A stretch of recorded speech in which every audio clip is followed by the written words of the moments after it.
Sisilab, ayan na ang grind chicken natin sa isang bowl. Nilagay ko na dyan, hugas na yan mga sisilab. Ayan. Tapos pagkatapos niyan, nilagyan ko na ng carrots. Ginadgad na carrots yan. Mga sisilab, maliliit lang. Kita nyo naman. Naglagay na rin ako ng bawang. Maliliit lahat ng gayat yan. Tapos sibuyas. Ayan na po, kita nyo naman po yung sibuyas, maliliit. Naglagay din ako ng parsley or kinchay. Ayan. At sinunod ko na rin po ang chili para spicy ang ating Shanghai. Kita nyo naman po mga sisilab. Ayan po.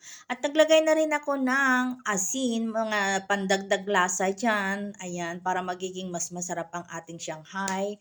Ang garlic powder, ayan, black pepper, garlic powder, naglagay din ako. Tapos yan, olive oil. Konti lang po yan, mga sisilab. Ayan po. Tsaka isang itlog. Ayan.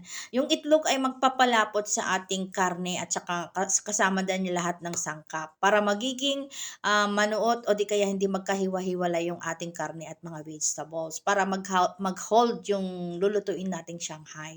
O di ba? Ayan, pagkayari hinalo ng hinalo, tapos na yan mga sisilab at ready na tayong magbalot. At gumawa rin din ako ng vegetables kasi alam niyo no, vegetarian po ako, kaya kailangan may vegetable Shanghai tayo. Ayan mga sisilab, nagawa rin ako ng cornstarch na pampadikit natin para hindi magbuka yung pag-roll natin ng Shanghai. Ayan po mga sisilab, nakapag-roll na ako, hindi ko na kinunan lahat kasi mahaba ang video natin pagkunan nating lahat.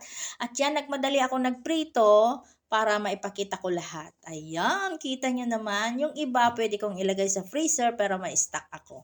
Ayan, try natin kainin. Crispy yan mga sisilap at ayan, masarap, juicy sa loob. At sabay ang sausawan natin ay suka, kumpleto, ricado. O diba? Ang sarap. Yummy mga sisilap. Thank you for watching. Bye-bye!